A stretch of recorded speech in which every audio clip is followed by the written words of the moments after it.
Good evening, everyone. Hope you are all keeping well through this tough period with the coronavirus. I know a lot of people have started working from home after the president's announcement last week.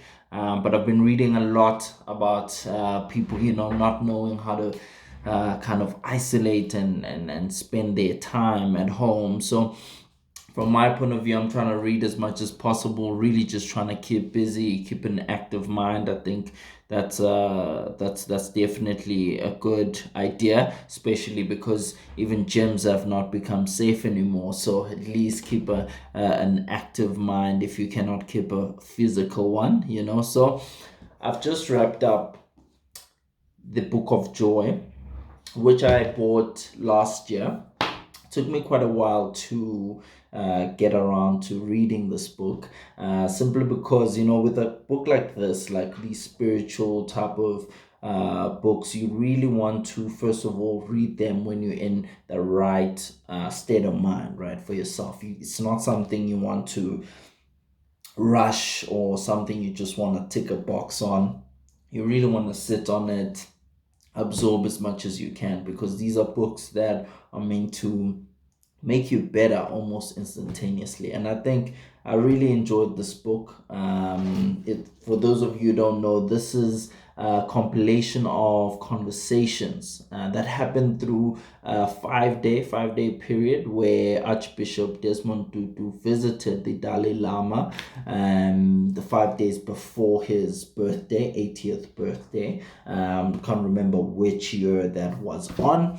But yeah, so, and the author of this, Douglas Abrams, what he did was he had a couple of questions that obviously he wanted to ask, and therefore the information that he wanted to extract out of those different sessions. But he also opened it up to just people, various people throughout the world, to submit questions that he then took and posed to the two amazing spiritual leaders. The tone and the kind of overall vibe of the book is very casual, right? So they would basically think of it as a series of interviews that happened throughout those 5 days. And so before or just after breakfast, for example, they would go on and have tea, have a little rest, have another 3 hour session where they're just chatting, answering questions, and the Dalai Lama as well as Desmond Tutu were able to just share some of their teachings, religious teachings as well. And Douglas really just played the role of a compiler of ideas or of concepts that came out of these conversations, right? So that should give you kind of a view of also the structure of the book. It's not very structured in terms of, okay, the first section deals with this, the second section deals with that. No, it's kind of just day one, day two, day three. It's all over the place until the last couple of chapters where they have compiled. Douglas Abrams asked the leaders to compile 8 pillars of joy, right?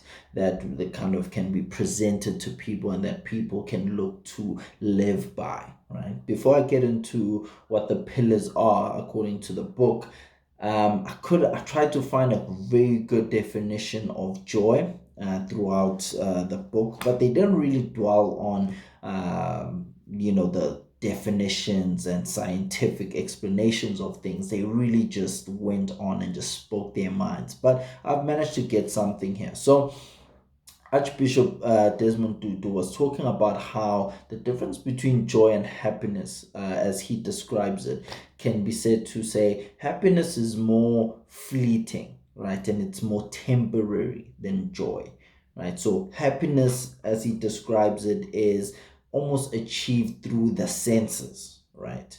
And thus temporary. So something you see, something you hear, something you taste, right, could then induce happiness into you in that moment. However, joy tends to become this more spiritual and deeper connection, and deeper happiness. Meaning you could kind of have be in a bad mood, be sad, but still be joyful, right? It's almost like the tip of the iceberg and the ice underneath, where the one is temporary, one is very small, and the other one is really, it is forever constant. The water under the ocean underneath, it remains constant. It remains very kind of yeah, it remains very constant despite whatever might be going on the surface. There could be a storm, there could be waves all over the place, but the ocean underneath remains as is. So that's how it described joy, and I think that's a helpful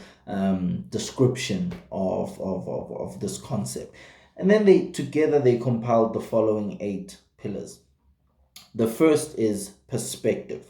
Okay, I found this to be almost, if according to me, the constant thread throughout. Maybe this and generosity at the end, but perspective, because they just spoke about how to look at life and how to look at things. You could be out of a job, and one person says, I'll never find a job, and one says, I keep going, I'm learning, I'm finding ways to be better before I get my dream job. It's all about how you look at life and how you can reframe things to meet kind of your joyful state.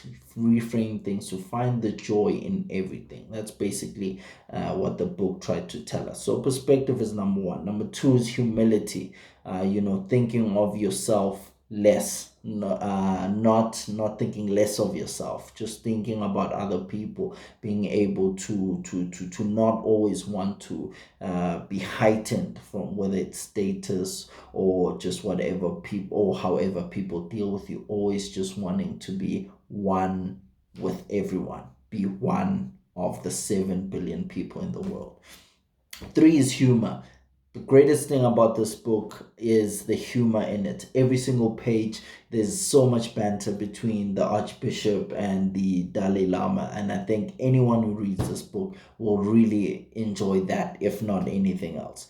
Acceptance as well, probably also coupled with perspective. It's about accepting everything in life, everything that happens, not fighting against life, which is how the Dalai Lama puts it, accepting what is, not wanting or not spending time dwelling on fighting the situation that is. We have a pandemic at the moment. It is there. You might be losing money. You might be having a tough time, but accepting it creates a good first step to whatever action you choose to take after that. So acceptance is a huge key. Forgiveness. This chapter, Archbishop pretty much contributed most to this, as he was chair of the Truth and Reconciliation Commission. So he shared some stories from there, some really hard stories of mothers forgiving, the killers of their children, and things like that. Really talking about even the forgiveness that the new South Africa was born out of, right? Post 1990, actually, when Mandela and some of our leaders came out of prison, and the new South Africa was beginning to emerge. So gratitude is the next one. That's kind of, I think, the fuel that keeps everything together. Always being grateful for life, being grateful for what is, being grateful for the opportunity to also change some of the things that perhaps might be the cause of some of your pain, or might be unsavory to you. So gratitude was number 6. Number 7 is compassion.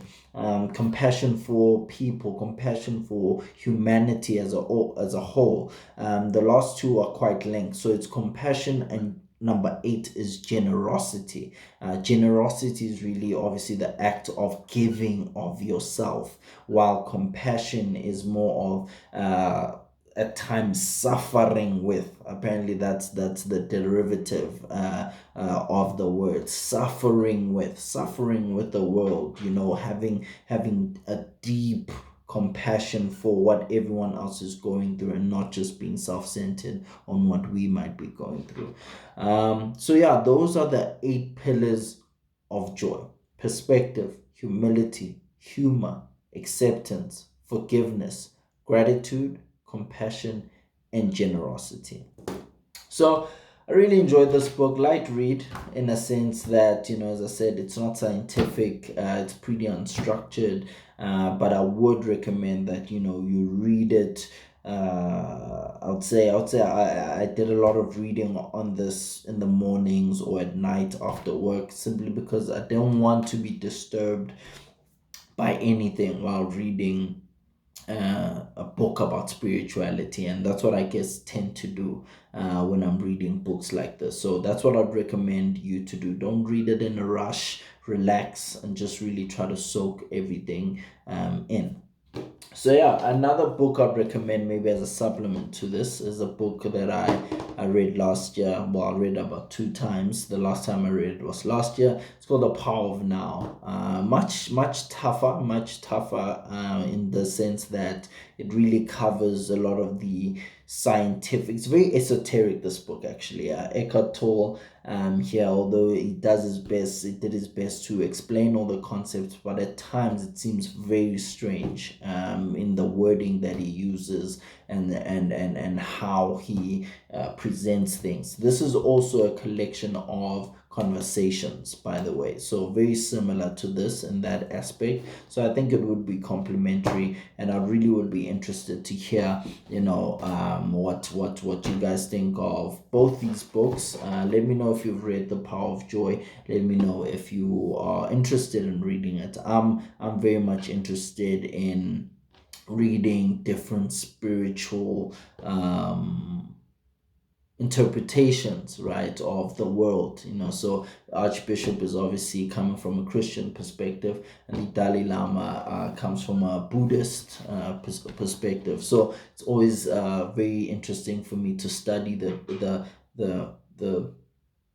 the synergies between the different religions, the way things might be presented or on a surface level might seem different, but when you really have leaders who can explain the different derivatives of the text, you then begin to see that, oh, all of this is the same. So I'm very keen and very interested in religious studies from that point of view, and this was very useful for me. So let me know what you guys think, if you've read it before, if it's something that you are looking into reading. Let's have a chat. But otherwise, keep safe, man, and keep productive. Cheers. See you next time.